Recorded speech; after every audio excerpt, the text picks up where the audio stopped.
Okay. Magandang araw mga kaproyekto. Welcome to Proyekto Pilipino at bahagi nga ho ng ating episodes dito mga darating na linggo ay tungkol sa paggamit ng art no in civics education. So last time yung guest natin si Miss Marian, no, Pastor Roses. Ngayon naman po isang sikat na muralist at art activist si AG Sanyo at naging bisita rin natin siya this weekend sa Journeys of Hope. So AG, welcome to Proyekto Pilipino and of course magkakilala na kay ni Leloy, ano? Oy, hi Magandang AJ. araw po, Ah, Father. Prof. Leloy, magandang araw sa iyo. napakaganda ng background mo. Nasa ka ba ngayon, AJ? Nasa UP Tacloban ako ngayon eh. Oh, Nasa Kaya wow! UP. maganda, Wow. maganda yung wilderness dito sa likod ko. so, AJ, so alam ko yung sa episode mo with Father, of course, Journeys of Hope, partner show ng Proyekto Pilipino. Pero yun, very personal yun, nanggagaling sa sarili mo. Dito sa Proyekto Pilipino, syempre, pwede rin pag-usapan ng sarili, pero sana i-connect natin to dun sa vision ng Proyekto Pilipino, which is a civics project. Ano bang ibig sabihin ng pagtatayo ng isang lipunang Pilipino? At of course, you're an artist. So, ang una nating tanong is ano ba ang kontribusyon ng mga artist, ng mga alagad ng sining sa Proyekto Pilipino? Yan, napakaganda pong talakayin yun kasi over the course of human history, maraming nabago no, sa takbo ng history dahil sa arts. And I'm not talking just about yung birth ng art no, nung unang panahon sa Europe, kundi even in recent decades. And in fact, yung political landscape ng Pilipinas was also shaped by artists during the struggles against different regimes. And ako naman, nasa mundo ako ng street art or tinatawag na public art. Ina-attribute namin yung beginning ng modern na street art sa mga aktivista sa Pilipinas na sa panahon ng 70s and 80s. Yan kung ba't nagkaroon ng magagandang diskurso sa publiko is because of yung action ng mga artists, and not just visual artists but also yung mga performers, even yung mga filmmakers and mga musicians. Ginagamit yung talent nila and yung mga creations nila to advance the message na especially sa mga communities na hindi na aabot nung totoong mga balita, no? Dahil sa kalaban yung mga lalaking propaganda machines. Sa Europe naman, political din yung naging early beginnings ng street art. Yan kaya doon namin parang kumbaga ina-attribute yung sinasabing social change na dulot ng art. Yan, may mga magagandang examples din. For example, kunyari isa sa paborito kong halimbawa is yung kung paano nabura yung or na-outlaw yung child labor sa mundo. Konti lang yung nakakaalam pero dati uh, ordinaryo yun eh. Parang norm yung magpatrabaho ng mga kabataan. Hindi masyadong pinapansin. Pero may isang visual artist, isang photographer na alam niya mali. So ginawa niya, kumuha ng litrato sa mga factories sa community niya. Tapos sinaturate na yung mga publications ng mga litrato niya kasi alam niyang mali, naniniwala siyang mali yun eh. Umabot sa point na na-legislate siya and eventually, long story short, na outlaw yung child labor. And it's because of yung perseverance ng isang visual artist. Uh, uh, and I think by saying or by telling that story, marami pang ibang mga marirealize natin na pagbabago pala nangyari even sa Pilipinas dahil sa actions ng artist. Ngayon, yung isa sa mga latest na gusto kong na paborito ko rin naririnig is yung quotation from a famous scientist na marine biologist, si Dr. Al Licuana ng De La Salle. Sabi niya, si Dr. Al, isa yung foremost parang coral scientist ng Pilipinas. So sabi niya, we may not be able to save the corals, but I know that the artists can. Yan, sa konteksto naman yan ng nung malaking problema natin sa climate change kasi isa sa mga hard hit ng crisis na to is yung ecosystems natin. marine environment na doon natin ina-attribute actually yung malaking portion ng food security ng Pilipinas, no? So it's not hindi pwedeng hindi pag-usapan. So matindi yung ginagawa ng mga scientists para malaman kung paano masisave yung corals. At nanggaling yun kay Dr. Al Licuanan na sabi niya mukhang hindi pwedeng hindi gampanan ng artists yung role nila sa pag-save nito. Dahil AG, yes. yeah, AG, ito ang mga specific causes, no? Yung corals, nabanggit mo rin yung child labor. Pero sabi mo, in general, ang art mo may message. If you could distill for us, ano ba talaga yung message ng art mo? Of course, may mga causes, may mga causa na naka-attach. Pero ano yung gusto mong sabihin broadly sa lahat ng ginagawa mo? Pinaka matimbang na mensahe or what I might call yung foundations ng message ko is we need to save Mother Earth for us to be saved as well. Yan, yung pagka nag-lecture ako, lagi akong lumilihis sa art kasi hindi lang naman talaga yung art. Hindi talaga yung art yung mensahe ko. Yun lang yung vehicle para may tawid yung mensahe. And nabanggit ko rin kay Father Tito before na ang foundations ko rin is yung marine research. No? Doon ako nagsimula dito sa advocacy ko. And ginamit ko yung art para ma-advance yung mensahe na yun. Alam ko na may malaking problema at nagkataon na yung palang ginagalawan ko na space, which is yung marine conservation, is essential pala para ma-solve natin yung mga crisis ng lipunan natin. Kasi food security is very much paramount para magkaroon tayong maayos na society. Tapos yun nga, so yun nung masasabi ko na message talaga among other messages na nag-evolve sa art ko na we need to save Mother Nature for us Demokrasya, to be safe as well. Bahagi din ng mensahe mong demokrasya, hindi ba? Oh, definitely. Mas nagiging highlight lang siguro sa akin sa body of work ko yung environment. But then heavy din yung naging involvement ko sa demokrasya, sa paglaban para sa truth, no? Sa heroism din ng pag-highlight ng heroism ng mga freedom fighters natin, including mga women heroes na hindi pinag-uusapan. So ginamit ko yung street art para mas makilala sila ng taong bayan. Kasi yung halimbawa ng buhay nila, essential din na matutunan ng mga kabataan para maging mas matatag sila sa paglaban laban sa regime na hindi naayon sa demokrasya. Tsaka pati sa 'di ba, china-champion din ni AG ang indigenous people, yung role of women, tsaka rin, 'di ba, yung conflict areas, no, bukod sa disaster hit areas, pati conflict areas, no, na kasama sa kanyang advocacy, no. So ito talaga, Lele, si AG naging mission hindi mo lang sasabihin advocate lang, but really a missionary for no. AG, yung isa kasi sa mga pinag-uusapan namin itong mga episodes na ito, yung role talaga ng art sa civics education, sa civics education, 'di ba? Kasi ito lang siguro medyo malihis ako kasi pinag-usapan si Dr. Licuanan. Meron din kami sa isang proyekto kasi nagtatrabaho ko AG sa ang isa sa malaking trabaho ngayon, out of school youth, And of course, pag pinag-usapan mo out of school youth, ang unang papasok diyan is yung pagturo sa kanila eventually ng STEM skills, because 'di ba ang trabaho in the future will be very STEM based, talagang puro science, technology, etc., Pero mabuti na lang yung mga katrabaho ko na nag-advocate ng STEM skills sa labor force, alam nila ang kahalagahan ng art, Kaya ang ginagawa namin, dinidevelop din namin yung STEAM, Science, Technology, Engineering, Arts, and Mathematics Education, Kasi meron kaming mga partner na dinalaw sa Vienna, sa Austria, not in Vienna itself, but sa Austria. Ang galing nila sa use of arts, in addressing contemporary issues,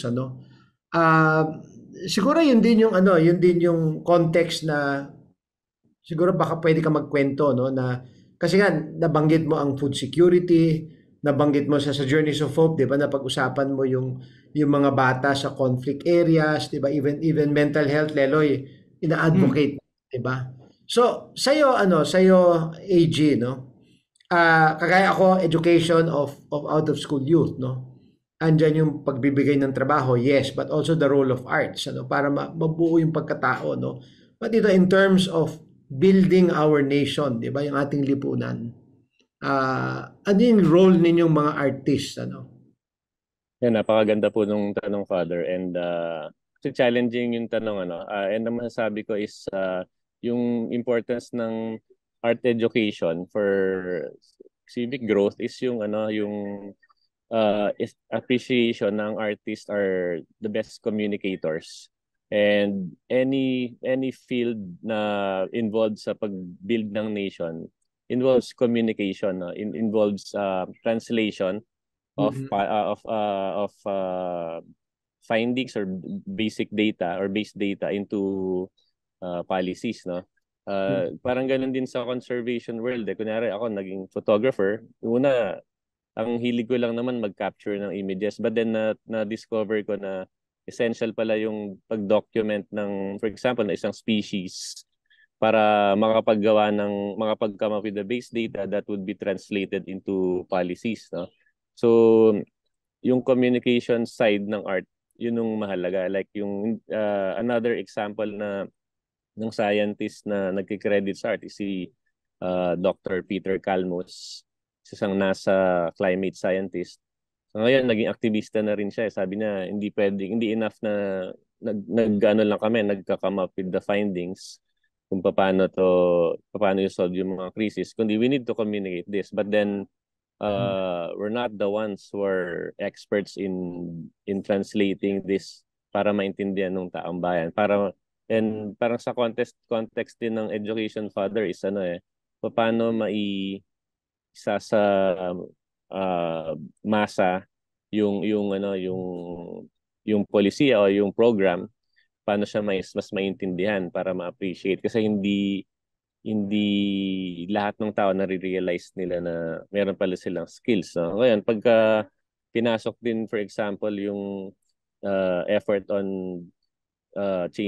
infusing art or communication in the curriculum through humanities and probably more electives on the arts and communication, mas magkakaroon ng appreciation yung kabataan. Ako kasi, Father, kung nasa science high school ako pero I didn't have any platform para ma-practice yung art ko, even though every weekend nag-aaral ako ng art kay Mr. Fernando Sena. Pagdating nung weekday sa school, hindi ko alam kung paano ko siya gagamitin, apart from yung mga occasional na mga poster making competition sa mga public schools.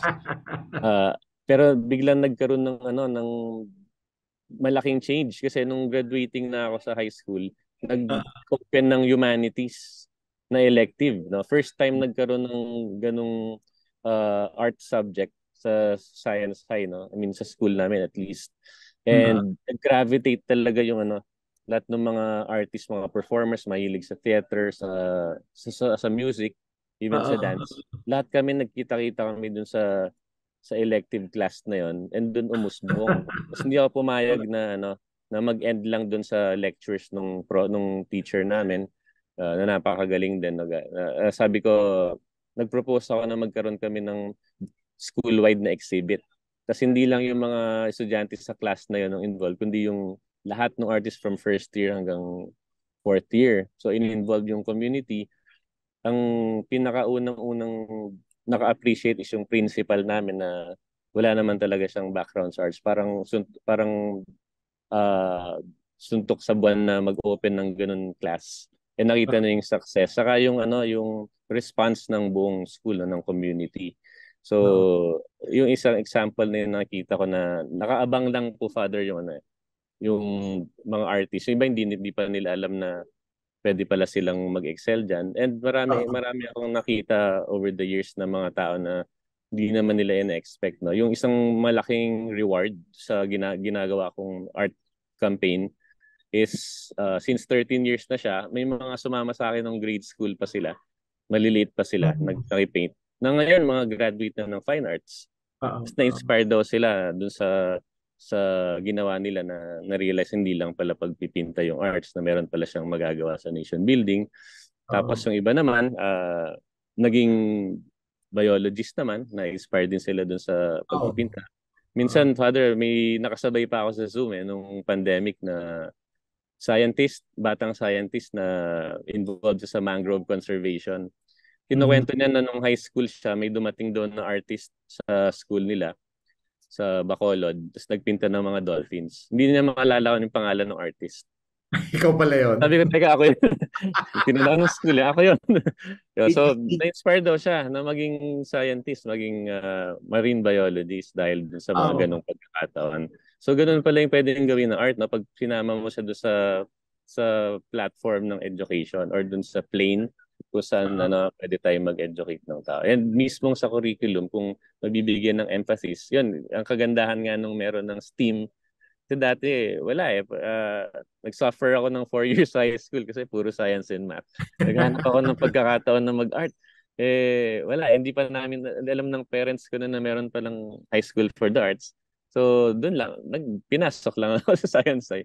Sa Ang Science High kagandahan School. nga nung pinapasok sa curriculum, yeah, so ang kagandahan ng may STEAM na ngayon is meron talagang maikakategorya na yung mga tao, na mga bata na may skill talaga sa na may potential sa arts at Oo. maging part sila ng anong leadership ng arts.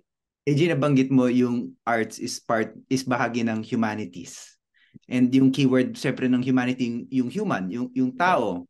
At sa Pilipino, nakikipagkapwa-tao tayo, which roughly translates into English as empathy.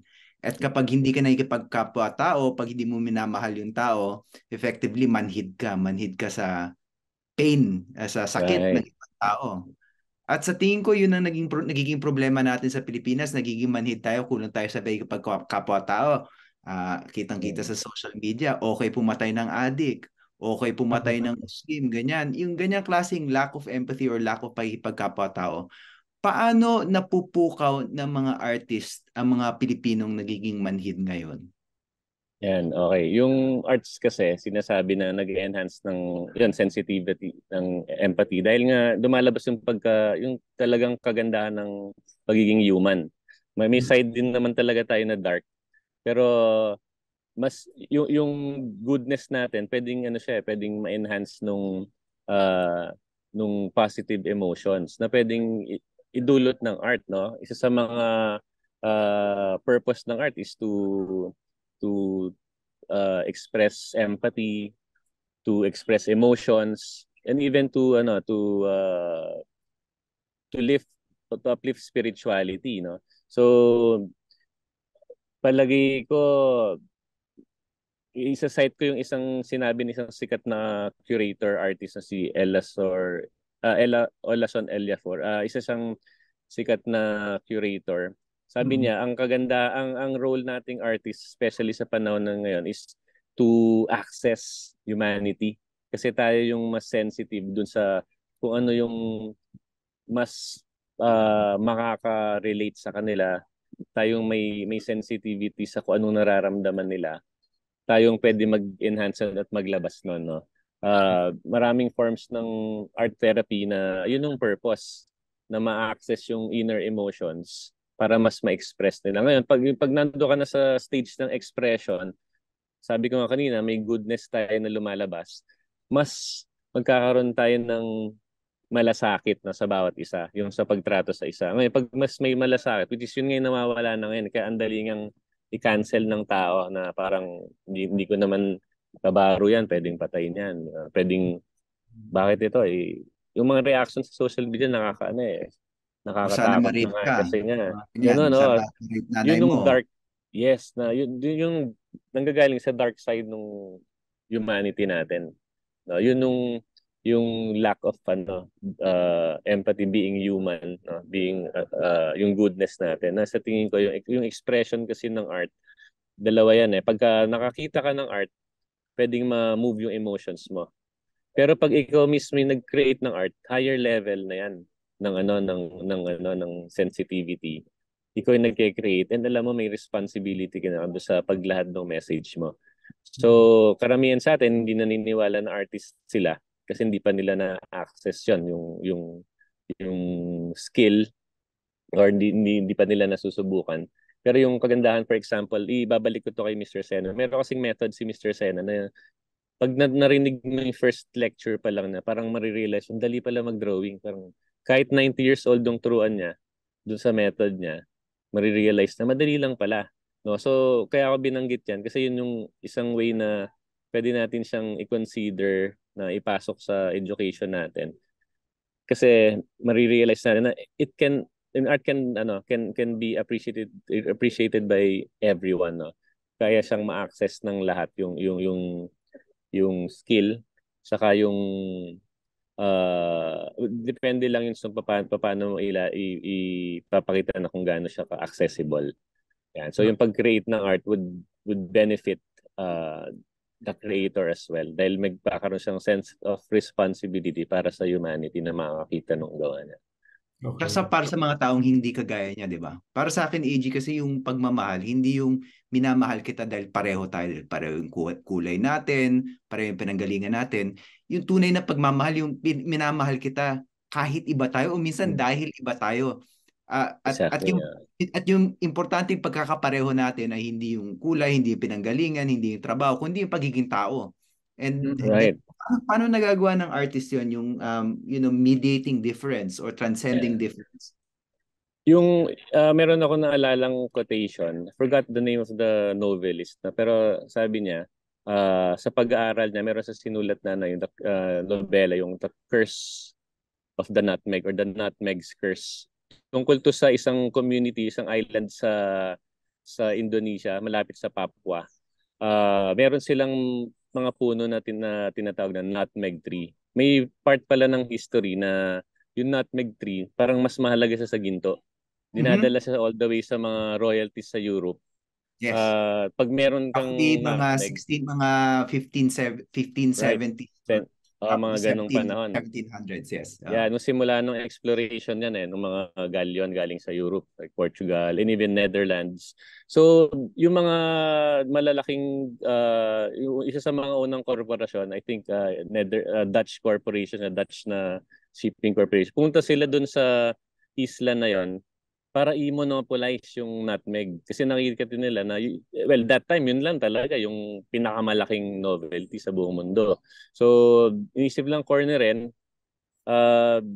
ang naging problema doon is hindi nag-i-English yung mga tao or hindi nag-Spanish or hindi nagda-Dutch.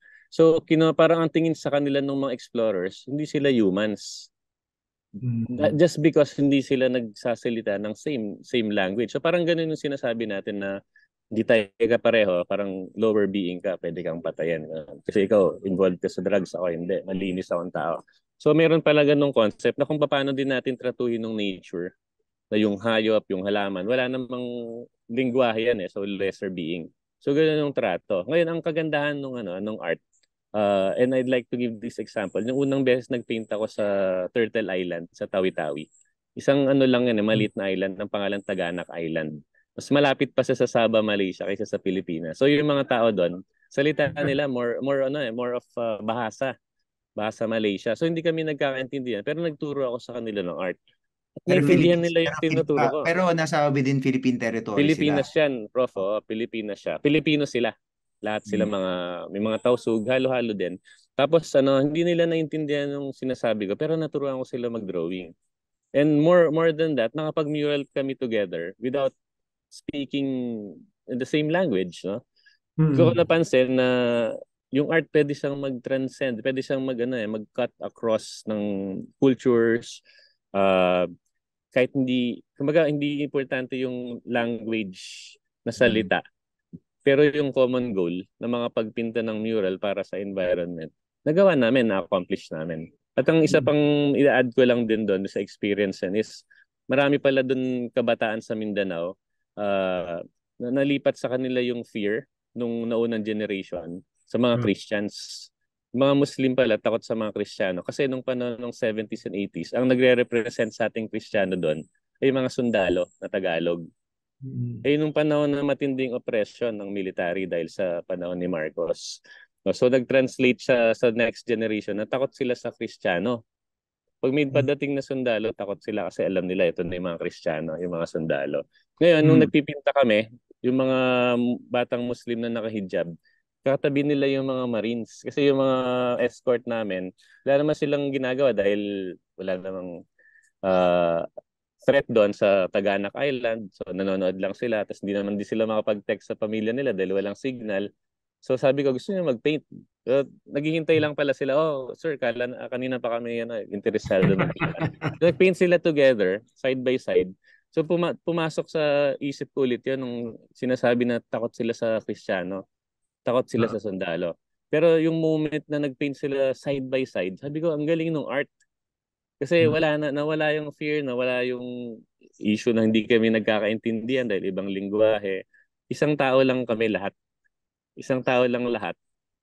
At ang goal is makapagpinta ng dolphins, ng dagat, ng pawikan. Mapuno yung likod ng stage, yung pader sa likod ng stage ng elementary school. At nagampanan namin yan.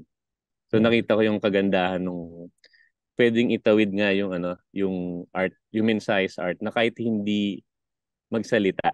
Dahil nandun yung visual. Pagka ayos yung dalawang mata mo, nakakita ka, pwedeng makita. Pagka bulag ka naman, pwedeng may musika. Yung melody lang mismo, yung tunog ng instrumento, kahit walang lingwahe, kahit walang words, may tatawid pa rin ng mensahe. Ganun din sa dance. Mapanood mo yung isang sumasayaw. Pag nasa plaza ka sa Milan, hindi naman kailangan na may salita. Pero nararamdaman mo. Punta ka sa Cuba, ganun din. May nagpe-perform sa salsa body. Natutuwa ka, na-uplift yung spirit mo. So, ang ganda pa. So alam ko sharing mo AG, pero meron lang akong gustong i-share. I watched recently an amazing documentary called Above and Below the Ground. It tungkol ito sa mga musikero ng rock musicians sa Kachin sa Myanmar at linalabanan nila yung construction ng mga dams ng China doon. At tumutugtog sila, gumagawa sila ng musika for the environment, pero also against yung anti-democratic junta ng Myanmar. Right. Nung pinapanood ko yung sine, isang scene doon, nagre-record sila, tapos yung lead vocalist nila kumanta ng Francis M. Ngayon, naitanong ko yung producer, bakit marunong kumanta ng Filipino music yan? Yung pala itong banda na to ay nag-training paano tumugtog sa Pilipinas dahil walang music school sa Kachin. So this is a wonderful example of yung music as bridging. Tumatawid talaga, art bridging. And at the same time, parang yung kontribusyon ng Pilipinas through art sa democratic struggle at sa isang pro-environment struggle ng isang neighboring country natin. So I was really touched. Halos naiyak ako nung napanood ko yun because some great things come out of the Philippines because we're such an artistic people. Totoo yan. Malaki yung influence natin sa mundo. Malaki yung sabi nga ng contribution natin. AG, sabi ng isang kaibigan ko rin na we are the Italians of the East daw. In terms of design and arts, di ba, na Leloy, yan? Saan papalabas? Alam mo ba kung saan papalabas yan? Kami nag-screen dito sa Berkeley, pero I'll try to find you a copy. Yeah, that would be a nice siguro mga pastor pa nga sila, Fads, mga pastor okay. Sila. Leloy and AG, meron akong dagdag na I'd like to hear your comments on this. Being an educator, una sa lahat, yung sinabi ni Leloy na empathy, Kasi ako, yung work ko with public school teachers formation, ang process ko, AG, is to try to relax the left side of the brain, di ba? And allow the right side to function. Kaya ang mga exercises ko sa formation is draw, poetry, music, pero meron kang dinidiscuss na concept, And then also, natutunan ko rin yung kasi nung nag-aaral ako noon, hindi ako marunong mag-drawing, AJ, believe me. Yeah, hindi ako artistic, wala akong talent na ganyan, Or kung sakali man, Kala mo lang yan, Father. Kala mo lang. Sakali man lang, AJ, hidden, masyado nang na-hide, Kapag nag-retire ako, ilalabas ko na yan. Pero I came across a book back in 1993, 94. Edwards ata yung pangalan. I still have the book with me. Drawing with the right side of the brain. So, yung sa mga unang exercise niya, may picture, very popular I think portrait ni Piaget eh. Very popular portrait yun na sketch, ano. Ang gagawin mo, kokopyahin mo yon, hindi ka titingin sa drawing mo, pero ang tinitingnan mo, baligtad yung portrait. I-reproduce mo yung portrait na baligtad. And that was probably the best drawing that I did in my life, no? Sa buong buhay ko. Of course, hindi ako matira. But number one, yun na nga yung kasing art, I think, allows us to get in touch with the right side, di ba? Tama ba? Right side of the brain.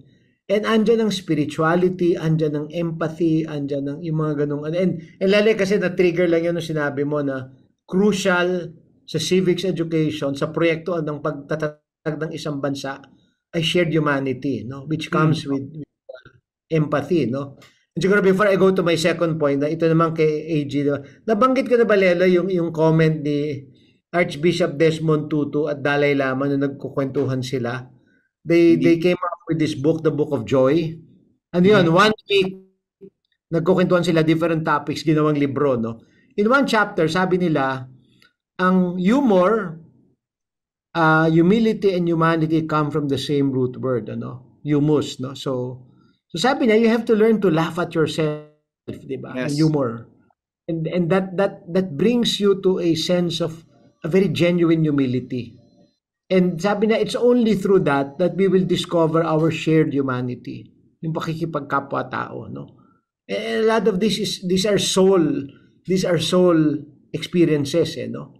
So yun yung first, no? Yung second naman, AG, sa kwento mo, parang ano, no? Parang community schooling to, eh. Parang sabi nga natin, kailangan malagay sa curriculum, sa formal curriculum. Alam naman natin, di ba, AJ and Leloy, alam natin kung gaano kahirap gawin yun, ano? Sa formal curriculum ng eskwelahan, no?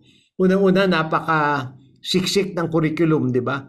But I guess ang hope baka nandiyan sa mga community modules, community work, di ba, in terms of enhancing the arts, arts and civics, specifically, At saka maganda rin kasi, Lelo, yung trabaho ni AJ is spiritual, psychological well-being din yung kanyang ina-advocate, eh. So maybe if you could comment on those. It just struck me na ito yung dalawang mahalagang important tracks in terms of art as being part of civics education, ano. Tama yung Father, tingin ko hindi dapat natin hintayin na ma-consider siyang may pasok sa curriculum. Kasi nga, yung track na mangyari yun, sobrang tedious yun. Hindi natin alam kung posible talaga mangyari. So kaya kami nag-attempt din na magkaroon ng mga engagement sa mga LGUs. Yun sa mga barangay. Ngayon, ang kagandahan ng panahon natin, bago yung fresh yung mga SK, daming lumalapit at naghahanap ng mga proyekto na makaka-partners sa mga proyekto. I think sa community dapat dalhin para habang hinihintay natin na mangyari yan sa curriculum is may tumatakbo na sa baba, no?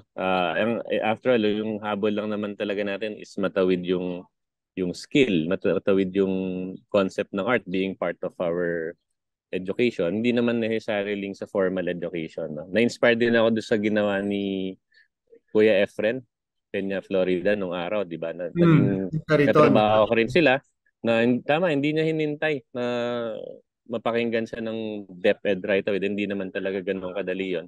So dinala na sa taong bayan. Tapos naging kaibigan ko sila, yung grupo nila. Kami nung nagdala din nung arts, no, and other forms of learning sa mga liblib na lugar sa Cordillera, sa Sulu, yan sa Mindanao. Yeah, so tingin ko bilang artist, kasi ang artist hindi basta mapipigilan pag may naisip. Gusto talaga niyang gawin. So, pag channel yung energy na yon at nakipartner sa mga iba-ibang entities, pwedeng masulong yung yung arts as a form of a means of educating people, and yun nga may pasok dun sa nila, sa skills nila. Yun, palagi ko ganun tuloy-tuloy yung partnerships, collaborations. Ako naman, like I said before, hindi ko pinlano tong mga pinagagawa kong mission. Nag-evolve siya at napunta sa lap ko at nag-react lang naman ako. Nakita ko yung networks and mga opportunities to partner with communities. Kung bakit na isulong ko siya, ganun. Tapos yun nga, kunwari, pag sinabi mong gusto nating may turo yung empathy, yung minsan nagiging source of yung humor and kagaanan ng loob yung arts, yung humanities. Hindi natin basta makikita yun sa mga math classes natin at sa mga science classes, di ba?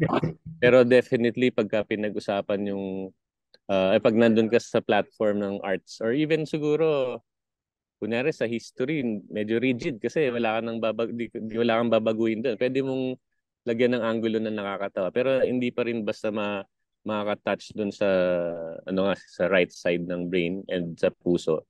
Kaya importante talaga na may avenue na may sulong yung art sa whether kundi man sa formal education, sa informal means, Yung mga sa mga community. alternative means, right? Question. Go ahead, Eloy. Go ahead. Sorry. Go ahead. Sa akin lang gusto ko lang sabihin, quickly lang, yung importante is art can teach us to laugh together and not laugh at each other. So, iba yun eh. Sa Pilipino, mahilig tumawa pero minsan tumatawa tayo at the expense of other people. Related to gusto kong tanungin si AG, nagkaroon ka na ba ng session with the community na multi, yung visual, music, dance, nagkaroon ka na ba ng ganun? Opo, may mga ganun po kaming mga missions. May tinayo kaming grupo, ang tawag sa amin is Teach Peace, Build Peace Movement. So, meron kaming mentoring sa Mindanao ng visual arts, photography, performance, may dance din dyan, saka filmmaking and music. So may mga galing na champions ng iba-ibang fields na sinasama namin. And poetry sinasama namin sa Mindanao. Ngayon yung karamihan ng mga minamentor po namin doon, mga na-displaced na kabataan sa Marawi after nung siege, nung mahabang siege. So mahabang panahon na hindi pa naayos yung community, wasak-wasak pa rin yung mga tahanan nila. So displaced sila. So nagkaroon kami ng series of mentorings over the past few years. So iba-ibang fields. Tapos lumalabas ko sino nag-excel sa creative writing, nag-excel sa photography, sa visual arts. Tapos nakaka-categorize na namin kung saan sila mas magandang tumahak. So nasusubukan po namin yan na sabay-sabay. Tapos siguro the other thing, and then we'll ask Leloy to say something kasi si Leloy has to go to an appointment. But tuloy pa rin, maiwan tayo, AJ. Meron na bang one question, nakapagtrabaho ka na ba with adults in your workshops? Kasi siyempre kabataan, yan, di ba yan yung one of the main audiences natin, especially for civics education. Pero question lang, may experience ka ba working with adults? Madalas din po, Father. People from all ages and all walks of life po yung mga nami-mentor at natuturuan ko at nagsumasali sa mga sessions. And especially sa mga mural sessions, marami din mga professionals na yung sa simula parang natatakot sila kasi hindi naman sila talaga nagpipaint. Pero pag nasimula na, ayaw nang tumigil. Nag-aanap pa ng pader. Wala namang pader. Pwede yung patungan ko na lang to para ayaw tumigil. Kaya and because of that, tinuloy ang ginawa ko, Father, nitong past few years. Inipon ko yung mga murals ko na tingin ko maganda ang itsura. So in-extract ko yung outline. Kumbaga parang reverse engineer ko. Nag-extract ako ng outline from the actual murals. Kinumpile ko siya. Tapos yung goal ko nun, makapag-come up with a series of coloring book for all ages. Okay. Para ma-access din nila yung pagkakataon na makapag paint on their own time or makapag-create. And madali siya kasi coloring book. I mean, almost all of us na-experience mag-coloring book nung bata tayo. And naging pala siya, malaki talaga siyang instrument nitong past decade for mental well-being all over the world, including China. Sa pagre-research ko, nalaman ko na it's even bigger in China, yung mga coloring book for adults, for all ages. So Leloy, may pag-isa tayo, Leloy. At tinulungan ako ng Pag-asa. Just stay within the lines. Ganun lang kasi. Leloy, before you go. Any final words, Leloy, before you go? AG, I have to go, pero maraming salamat lang for talking to us rather directly about yung contribution, so about yung mission mo, yung yung art for democracy, art for the environment, and yung pagtawid mo sa mga iba-ibang bahagi sa mga iba't ibang Pilipino. Because ang problema ko sa arte natin is kadalasan napaka-centered on a particular experience na nakaangkla sa Katoliko sa Maynila na mayaman, ganyan. Paano ba tayo gagawa ng arte na maisasama yung buong Pilipino? Sa tingin ko ito yung proyekto Pilipino na talagang marami kayong may aambag dahil napaka-open itong field na to, and to invite other people to participate in that art is so nakakataba ng puso. AG, maraming salamat. So thank you, Leloy, and thank you for joining us, no, Leloy. Thank you very much. And so magpapatuloy kami ni AG habang pagkaano mo. AG, ang ganda ng ending ni Leloy na yun, ano? Kasi nga isa sa mga advocacies mo would be indigenous people. In fact, if people listen closely, ang areas mo na madalas puntahan, Mindanao, mga bundok, ano. How do you use art now to unite our diverse backgrounds, ano? So alam mo, may mga ibang artist, at hindi lang artist but scholars na sinasabi, there's actually more, like I think si Marian last time, yung last episode namin on this series on arts and civics, sabi niya there are more things that unite us than really divide us, di ba? And I'm sure sa art world nakita mo yon. Can you share more on that na? Ayun, malalim din po yung naging involvement namin sa mga indigenous communities. Not by design, no? Again, hindi ko siya na plano. Pero dinala ako doon nadala ako doon yung path ko starting from yung nag-immerse ako sa mundo ng mga Ibaloy doon sa Cordillera. Dati naman hindi pa ako ganoon ka-conscious, Father, sa kung ano yung politically correct na na approach, kasi nga nagpunta ako doon for med mission. Tapos pinagawa sa akin yung Last Supper do sa simbahan, and then tinuloy-tuloy yung pagpinta. Ngayon hindi ko pa alam nun yung mga sensitivities na saka yung siyempre may sariling kultura doon na dapat mas i-enhance. Yun, natutunan ko lang din siya as I lived with them. Tapos yung sa naman sa itong past few years na may mga humingi ng tulong sa amin na school supplies ng mga batang estudyante na mga AITA sa Zambales. So syempre naging part na sila talaga ng mainstream community by virtue of their education. Tapos may na-meet ako, Father, na naging sobrang malapit kong kaibigan na siya yung unang AITA. I mean sa pamilya nila na AITA, siya yung unang naka-graduate sa college. Oh. Kaya hindi basta college, Father, letran to. So malaking paaralan. Private school, no? And nakilala ko siya kasi nagbigay ako ng talk sa letran sa Abukay, no, sa Bataan. Tapos after that, fina-follow pala na yung mga post ko kung saan ako nagpipinta. Sinusundan niya ako kasama yung mga barkada na niyayaya niya. So naging kaibigan ko siya, naging constant volunteer. So nakita ko rin through him yung plight ng indigenous people first hand. I mean, alam natin yan dahil alam natin yung mga issues sa mga land grabbing sa ancestral domain, yung pagpasok ng mga korporasyon para gamitin yung lupa nila, yung pag-oppress sa kanila ng minsan yung gobyerno na mismo, yung police, military na involved minsan, and even yung mga communist groups na nagiging part din ng struggle nila, no? Hindi natin maalis yan, sa kanila din ang galing yan. So naisip ko na paano nga iunahin ko ba yung art bago yung plight nila? So yun yung struggle ko noon. Tapos yun, na-discover ko rin nga yung mga mas tamang means na dapat mas i-highlight natin yung kultura nila. Kung anong meron sila na forms of art, yung scening nila, mas tama pala na yun yung i-enhance. Tapos ano ba yung purpose ng art nila? Ginagawa ba nila yan for the community alone? Tulad ba yan ng mga modern artists na gustong ipakita sa buong mundo na kaya ina-access ang internet para mapalathala yung art mo, yung message mo? So ang dami kong mga tanong sa kanila na natutunan ko din over the years. First and foremost, tinutukan po namin, Father, yung basic needs.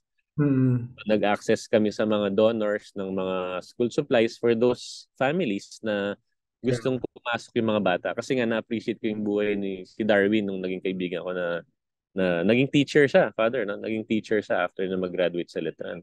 And he was, Okay. and then after being, Saan siya nagtuturo ngayon, AG? Saan siya actually, nagtuturo? father, nagturo siya sa isang private school sa sa Mariveles. But then, nag-change siya ng career eh. Naging firefighter naman siya. And he Okay. was the first firefighter sa clan nila, sa angkan nila.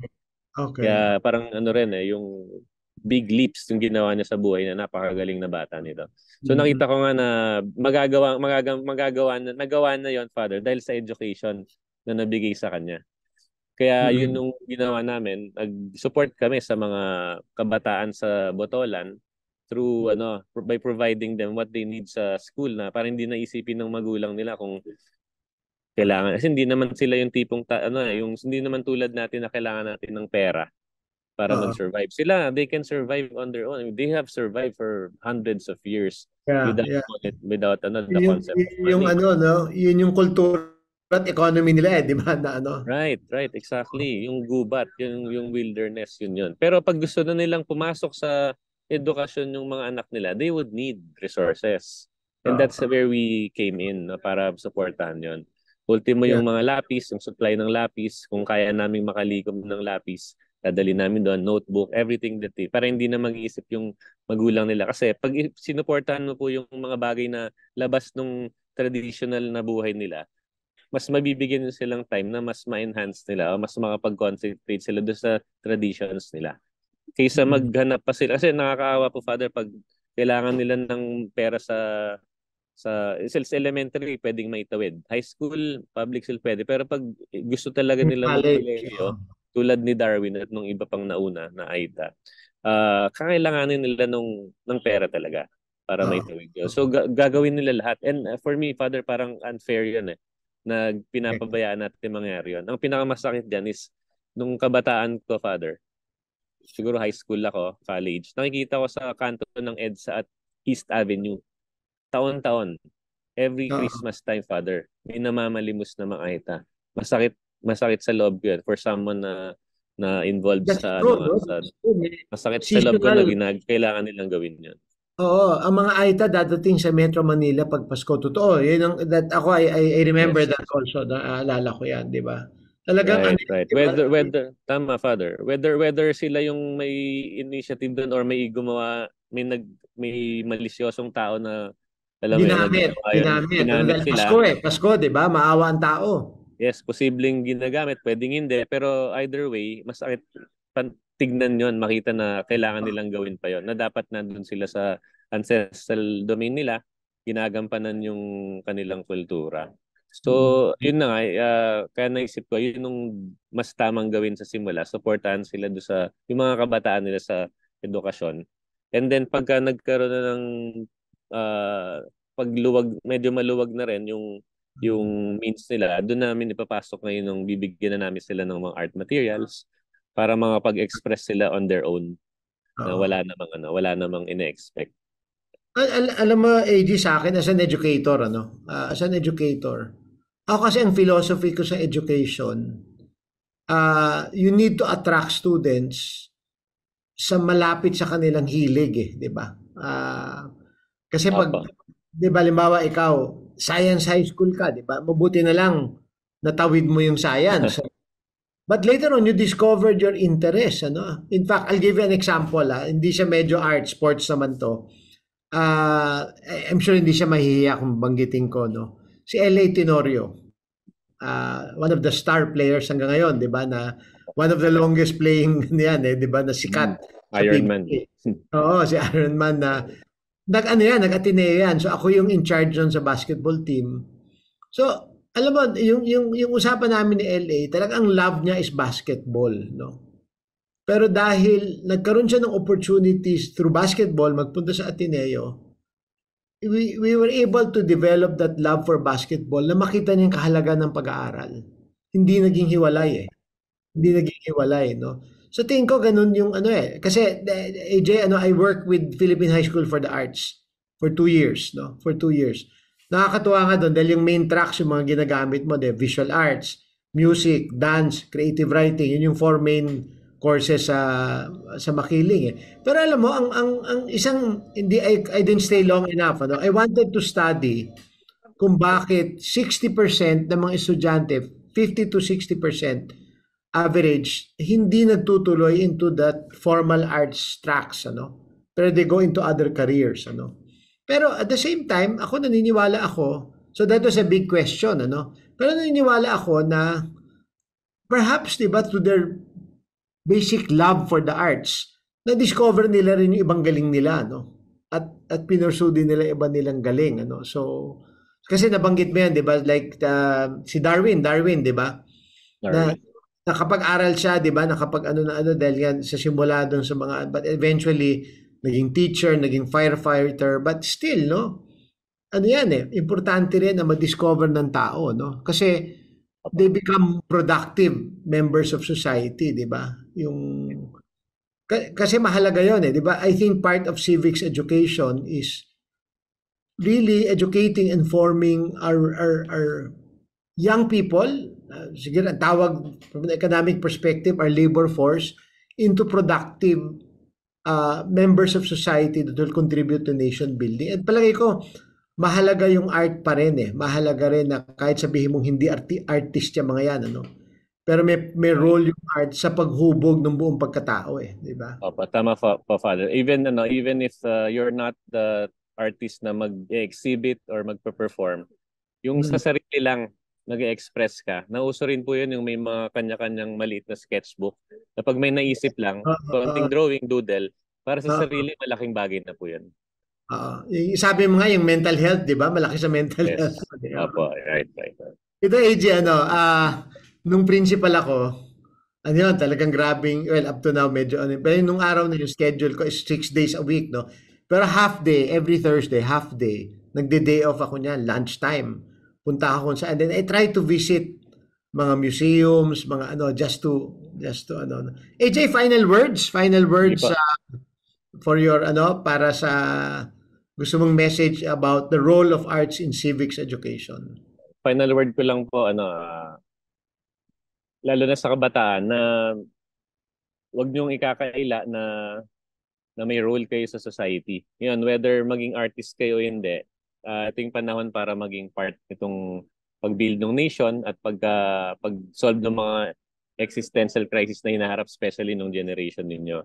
Ngayon, ang kagandaan ng art is, gaya na sabi ko, whether para sa pang malaking scale to or para sa sarili lang, malaki yung nadudulot niya sa kabutihan sa kalooban para ma-access yung goodness sa loob ng puso natin, may labas natin yung nararamdaman natin. Yung pag-express kasi, napakalaking bagay sa pagbabago sa tao.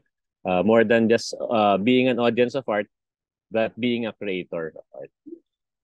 Maraming salamat, AJ, and hopefully we can do some projects together. At siguro mga kaproyekto, after this we will show you some of the works of AJ, and then AJ, maraming salamat. Salamat, Father. Alam ko kung ba't nasa Tacloban ka. It's the 10th anniversary of Yolanda. Opo, exactly. By the time pinalabas ko ito this weekend, tapos na yung commemoration, but nandyan din ako sa gabi ng November 9. Pupunta ako dyan sa gabi ng November 9. So maraming salamat, AJ. Sige po, Father, maraming salamat. And we hope to work together. Maraming salamat mga proyekto, and hopefully this has been a very enlightening and inspiring episode for you. Maraming salamat po. Ito po ang Proyekto Pilipino.